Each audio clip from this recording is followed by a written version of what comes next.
Hello, welcome back. Today I'm going to read a few wee bits and bobs from history through headlines, stories that shaped our world.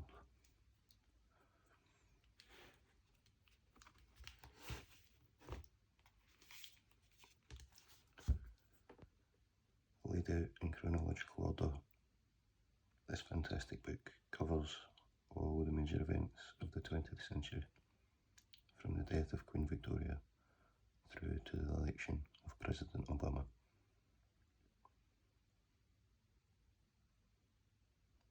Alongside the front page headlines and images are a host of incredible stories, some of the disturbing nature of human existence, and some of the awe-inspiring events that have shaped the world in which we live today. Complete with historical facts, newspaper articles, and amazing photographs, this collection of headlines provides a journey through history and is an essential addition to any home library.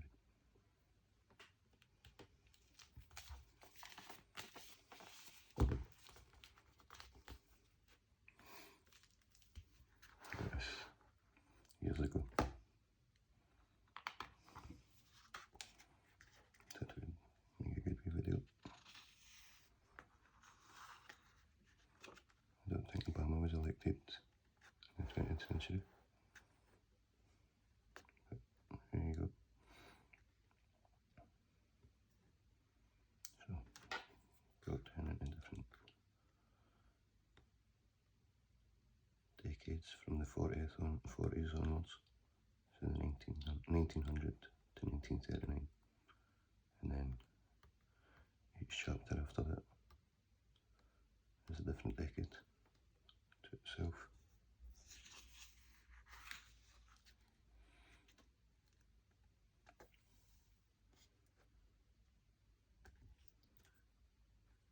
This photograph, right?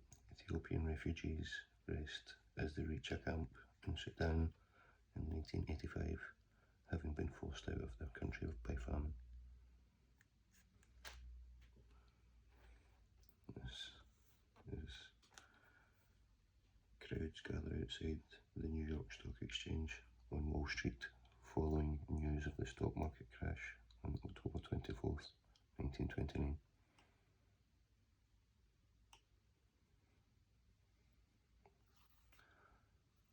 It's an interesting photograph. They both are. I'm not going to read the introduction. American astronaut Bruce McCandless uses the Manned Maneuvering Unit to move around the Space Shuttle Challenger in 1984. The wreck of the oil tanker Amoco Cadiz sinks off the coast of Brittany, France in March 1978, releasing what was, at the time, the largest oil slick ever spilled.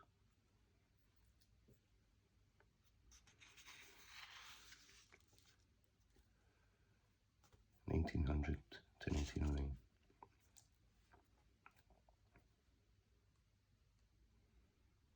Queen Victoria dies. Queen Victoria reigned for 63 years, overseeing an expanding British Empire, the technological advances of the Industrial Revolution, and increased literary and artistic output. She died of a cerebral hemorrhage on January 22nd, 1901, at the age of 82.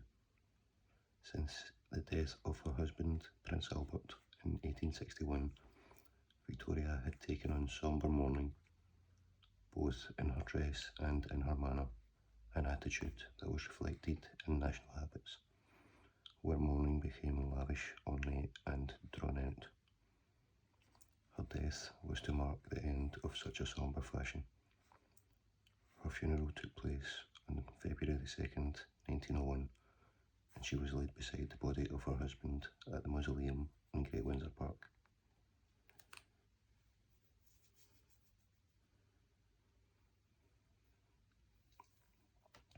September 6th, 1901. McKinley assassinated. US President William McKinley is shot as he meets the public in Buffalo, New York. He dies of his injuries a week later. December 10th, 1901. First Nobel Prize is awarded. At a ceremony in Sweden, the first annual Nobel Prizes for chemistry, physics, medicine, literature and peace are awarded. They were set up according to the will of the Swedish inventor Alfred Nobel.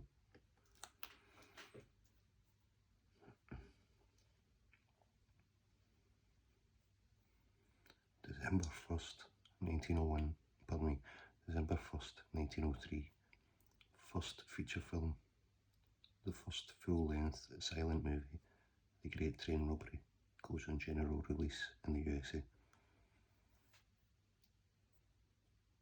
1905, E equals mc squared.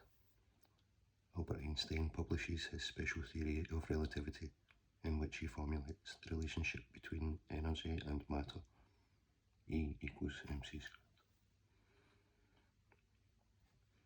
February 19th, 1906, Kellogg's founded. Will Keith Kellogg founds the Toasted Cornflake Company to sell the new breakfast cereal he developed with his brother, John Harvey Kellogg.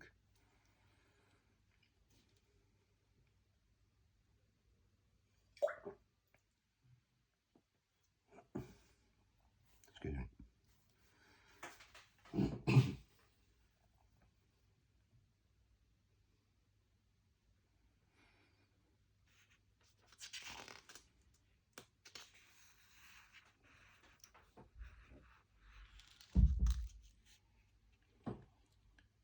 1910 to 1919.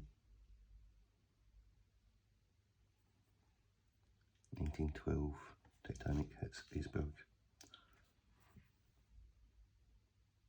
4 days into its maiden voyage across the Atlantic Ocean, with 2,200 people on board, the ocean liner RMS Titanic hit an iceberg. The ship had been designed to be unsinkable because its hull was divided into 16 watertight compartments, up to 4 of which could safely fill with water before the ship lost its buoyancy.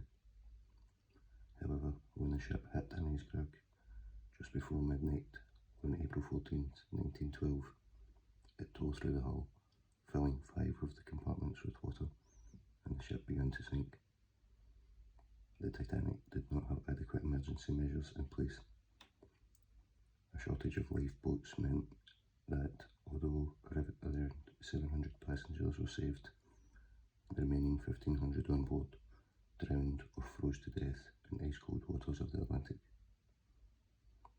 It took little more than 2 hours for the ship to sink.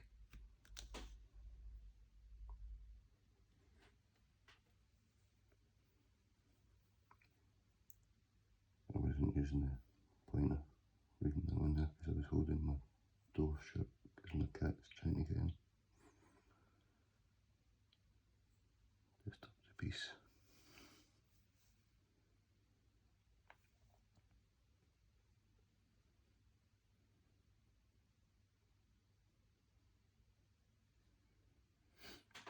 October 25th, 1917, Revolution in Russia. The October Revolution in Russia, a series of events that will actually lead to the overthrow of the old Tsarist order and the establishment of a communist regime, begins in earnest as the Winter Palace in Petrograd, official residence of the Tsar, is captured by revolutionaries. The Bolsheviks, led by Lenin, quickly seize power, but a civil war rages in Russia for the next 6 years.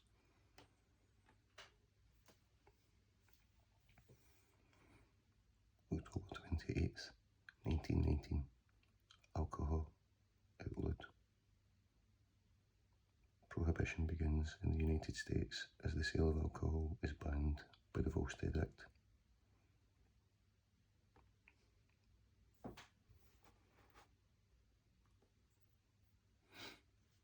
1919, Treaty of Versailles. set terms of peace. The treaty that officially tied up the loose ends of the First World War was signed in the vast Palace of Versailles near Paris. France, represented by Georges Clemenceau, pushed for harsher treatment of Germany, while Great Britain, represented by British Prime Minister David Lloyd George, urged caution. US President Woodrow Wilson was also in favour of reconciliation, but Clemenceau reflected both French public opinion and his own feelings when he demanded the highest price possible. Germany's new leader, Friedrich Ebert, accepted responsibilities for the war on behalf of his country and agreed to the terms outlined, which included the loss of German territories outside Germany, the occupation of Germany by the Allies, military disarmament, and heavy financial penalties. Russia, which had fought on the side of the Allies, had made peace with Germany separately in 1918.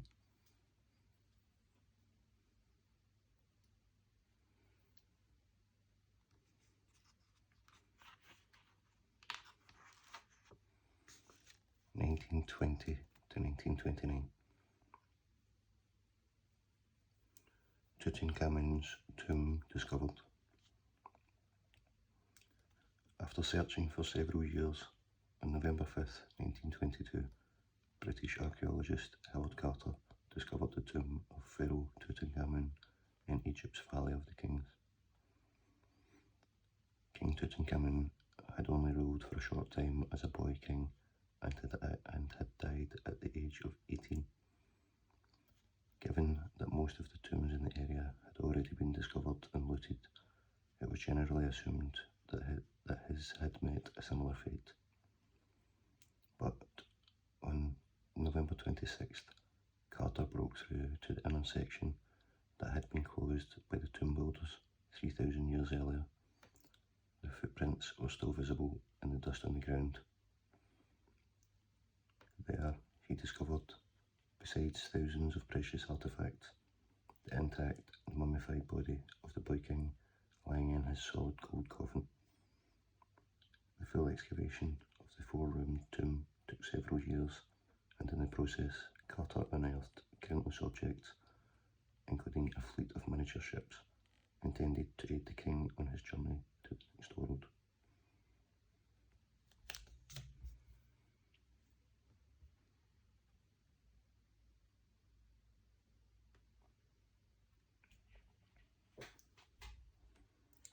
December 26th, 1925.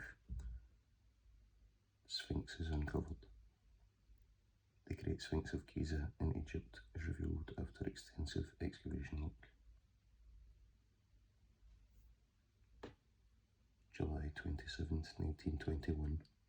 Insulin hormone discovered. Discovery of the hormone insulin, the only successful treatment of diabetes, is announced by researchers at the University of Toronto.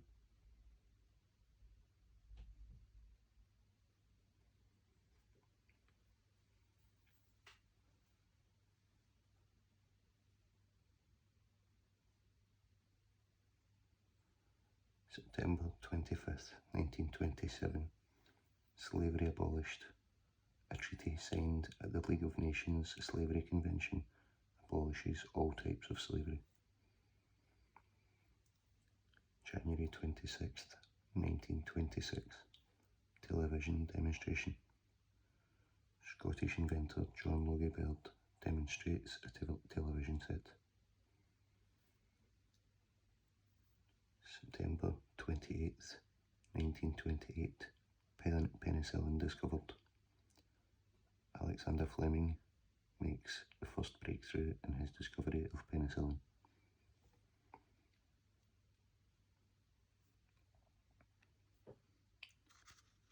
The first non-stop solo flight across the Atlantic.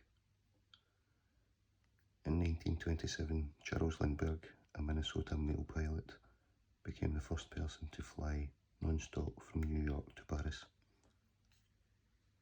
A As soon as Lindbergh heard about a competition to cross the Atlantic with a prize of $25,000, he secured sponsorship and set about having a plane built to his own specifications. The result was the Spirit of St. Louis.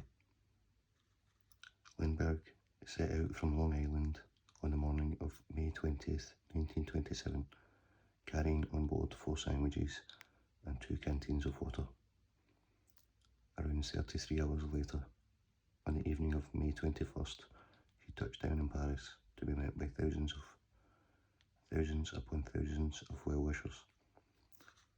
Lindbergh's achievement sparked an overnight enthusiasm for aviation, and the man himself became a hero. There was something in his spirit of adventure and endeavour that captured the hearts of the American people. On his return home, he was treated to parade after parade and lauded in high places wherever he went. Charles Lindbergh then embarked on tours all over America and devoted the rest of his life to advancing aviation, a mission which he fulfilled ably. He received a number of accolades in the course of his career, culminating in the Congressional Medal of Honor, the highest honor the USA awards its people.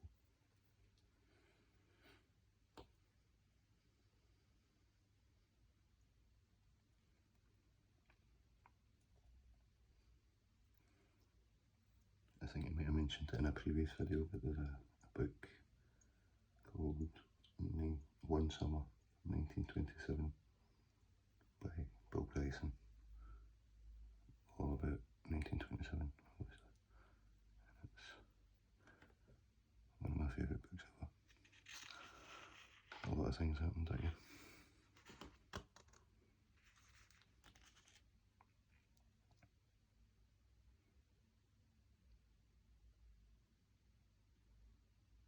This is an extension of 1920 to 29.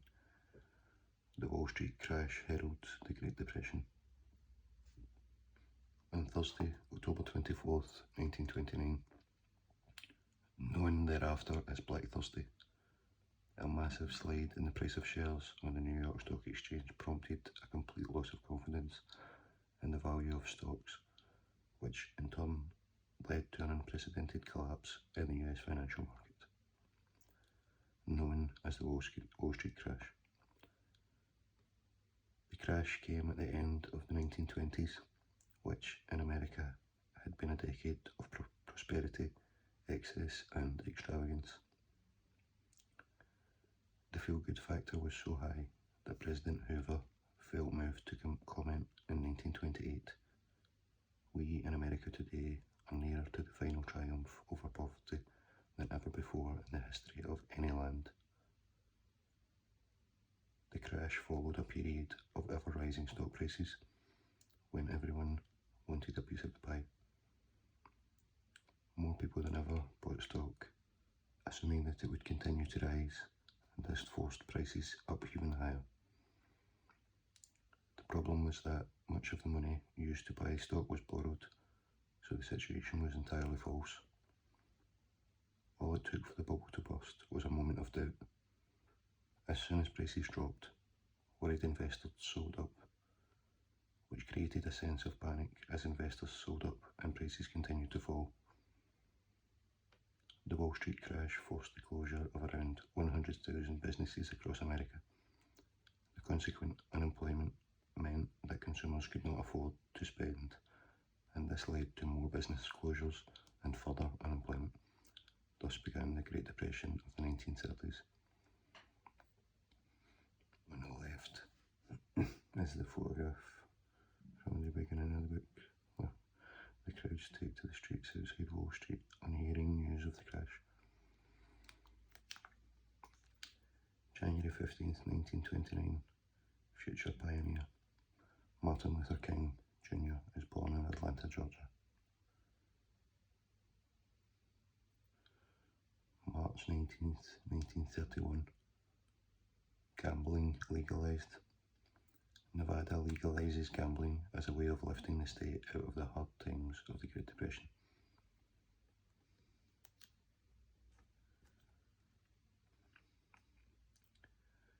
18th, 1930, new planet discovered.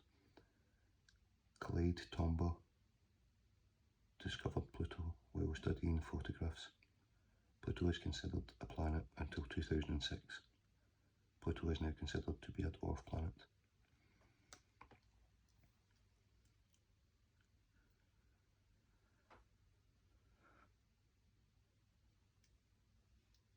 Adolf Hitler made Führer of Germany, 1930 to 1939. This is in Adolf Hitler made Führer of Germany. The death of President Hindenburg on August 2nd, 1934, cleared the way for Hitler's assumption of absolute power in Germany. Hitherto, Hindenburg's popularity had kept a check on Hitler's actions, but as soon as he was out of the way, Hitler prepared a referendum asking the German people to vote him in as leader of the country. On the eve of the referendum, Rudolf Hess delivered a speech broadcast to the German people, which he opened by declaring, "It is a challenge to attempt to prove the good of something as obvious as Hitler's assumption of Hindenburg's position," and ended, "To you, our Führer, we pledge our loyalty. Adolf Hitler, we believe in you." In his assumption of Hindenburg's position, Hitler combined the roles of Chancellor and President in one new title, Führer, or absolute ruler. As a result of the overwhelming propaganda, including a forged letter from Hindenburg recommending Hitler, 90% of voters agreed to Hitler's succession as Führer. The army subsequently swore an oath of allegiance, not to the nation but to Hitler himself, making it, in effect, Hitler's personal army.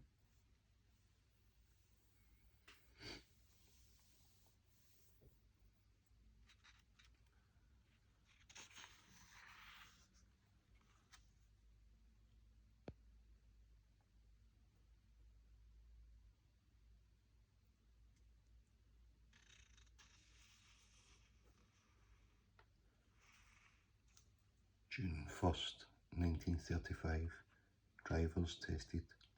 Compulsory driving tests are introduced in the UK.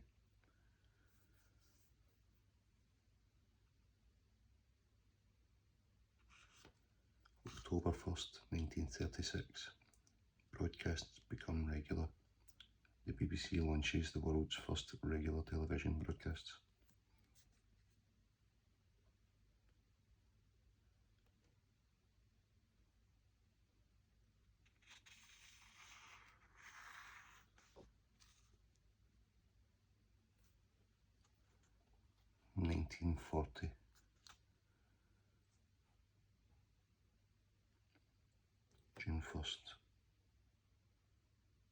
June 4th, 1940.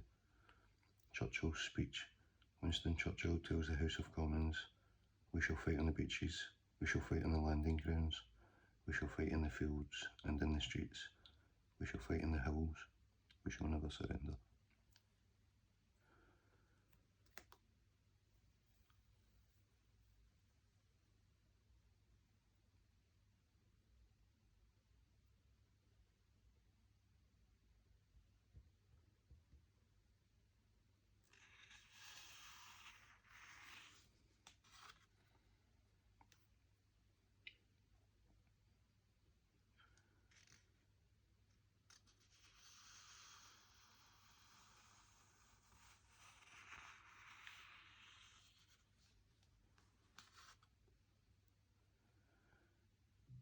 Moving forward a wee bit.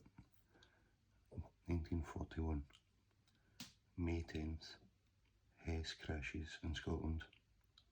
Rudolf Hess, deputy leader of the Nazi Party, crash lands in Scotland in a Messerschmitt 110, claiming that he wants to meet with King George VI to discuss peace terms.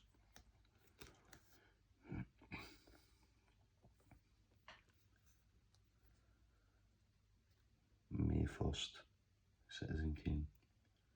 The film Citizen Kane, directed by 26-year-old Orson Welles, premieres in New York.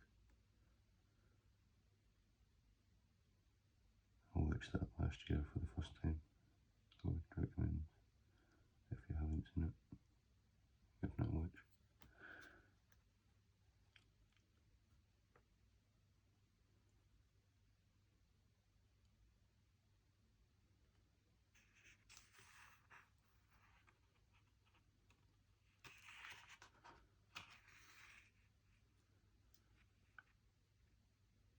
December 4th, 1941.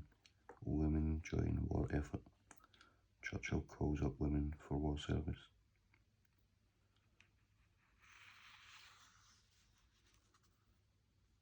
I'm going to skip and just go a chunk into the book. 1960.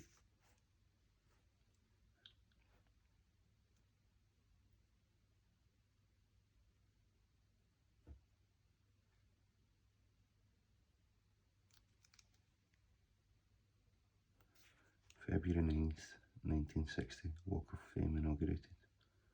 Actress Joan Woodward is the first person to be commemorated with a star set into the pavement on Hollywood Boulevard.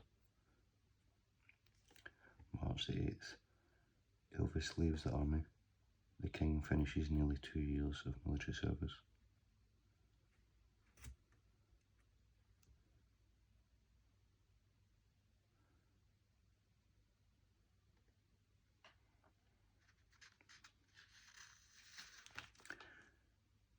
July 20th, 1960, world's first woman Prime Minister. Sirimavo Bandaranaike becomes the Prime Minister of Sri Lanka, or Ceylon as it was then known.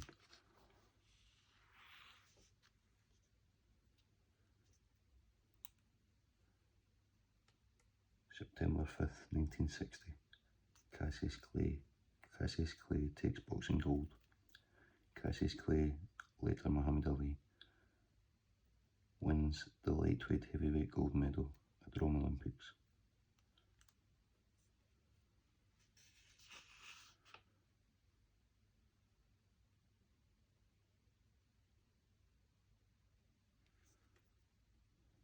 Never heard of that.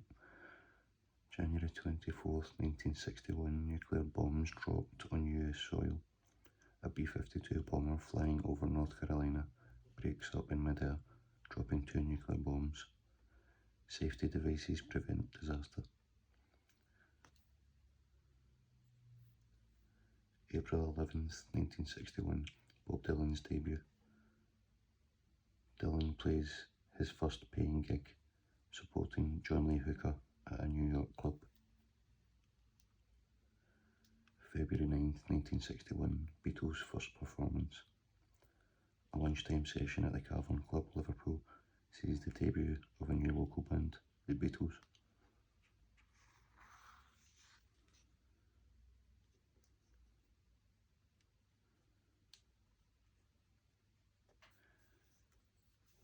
(1961)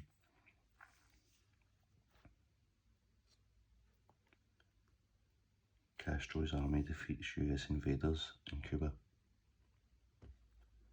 The 1959 Cuban Revolutionary War that had toppled dictator Fulgencio Batista and placed communist revolutionary Fidel Castro in power had drastically altered relations between the US and Cuba. In March 1960, President Eisenhower had approved a CIA plan to train a group of US-based Cuban exiles to invade Cuba. If successful, anti-Castro exile Jose Miro Cardona would take over the government of Cuba.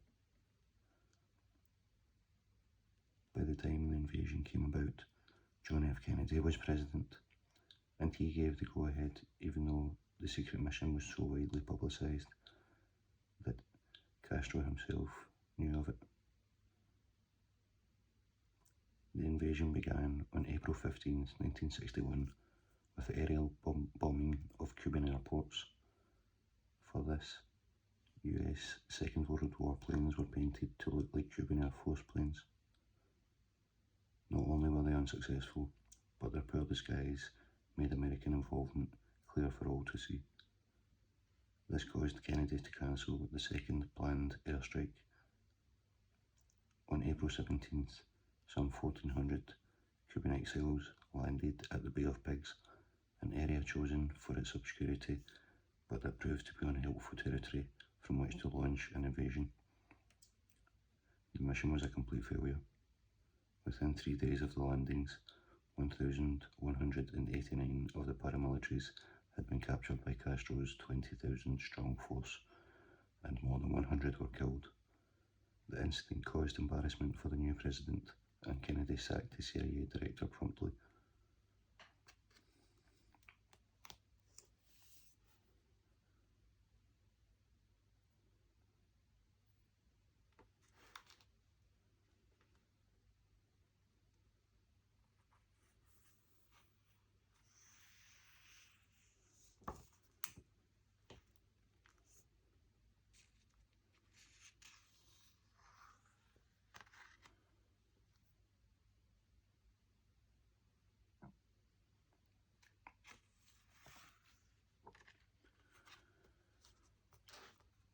In 1968, Martin Luther King shot dead.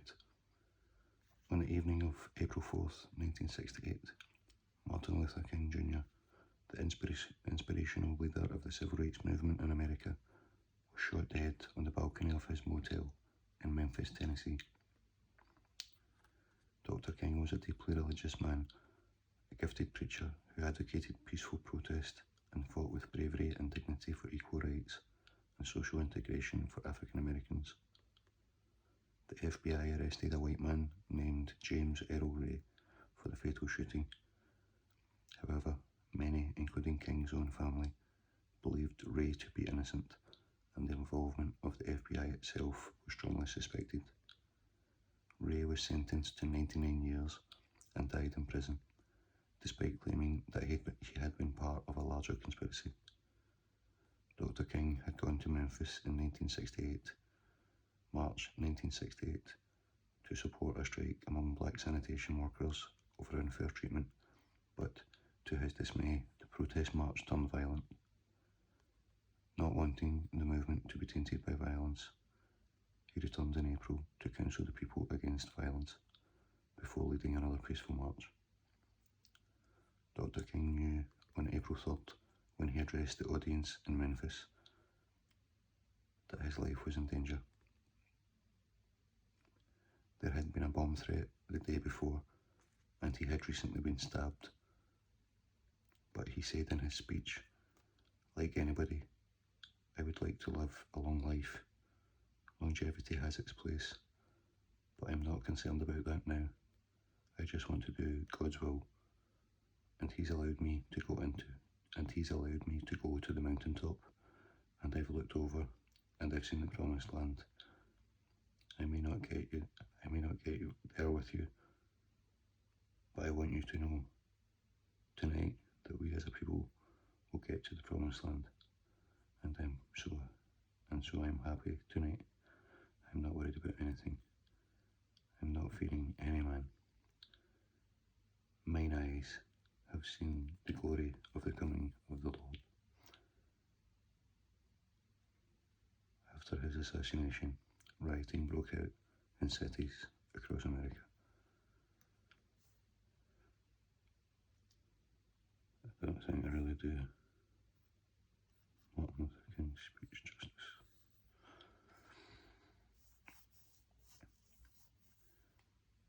Okay, right, I'm going to call it there for now. I hope you enjoyed it.